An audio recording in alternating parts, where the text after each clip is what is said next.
மாம்சத்தின்படி பிறந்தது. இப்போ நீரிலே மூழ்கி கிறிஸ்துக்குள்ளாக பிறக்கும் போது நீங்கள் மறுபடியும் பிறந்து புது சிருஷ்டியா இருக்கிறீர்கள். நீங்க பழைய மனுஷன் இல்லை, இப்ப புது சிருஷ்டியா இருக்கிறீர்கள். ஜலத்தினால மூழ்கி ஞானஸ்தானம் எடுத்துட்டோம். அதுக்கப்புறம் என்ன?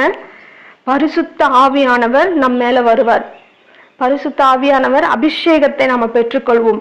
கடைசியா தேவன், பிதாவாகிய தேவன் உங்களை பார்த்து, இவரே என் நேசகுமாரன், இவனே என் நேசகுமாரத்தி, இவள் மேல் நான் பிரியமாய் இருக்கிறேன், இவர் மேல் நான் பிரியமாய் இருக்கிறேன் என்று தேவனானவர் உங்களுக்கு அவருடைய வார்த்தையை அனுப்புவார்.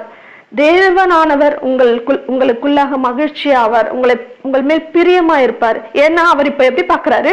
கிறிஸ்துக்குள்ளாக உங்களை பார்க்கிறார். ஏன்னா கிறிஸ்துக்குள்ளிருந்து வெளிப்பட்டீர்கள். உங்களை கிறிஸ்துக்குள்ளாக பார்ப்பதனால நீங்கள் அவருக்கு பிரியமானவர்களாய், பிரியமான பிள்ளையாய், பிரியமான குமாரன்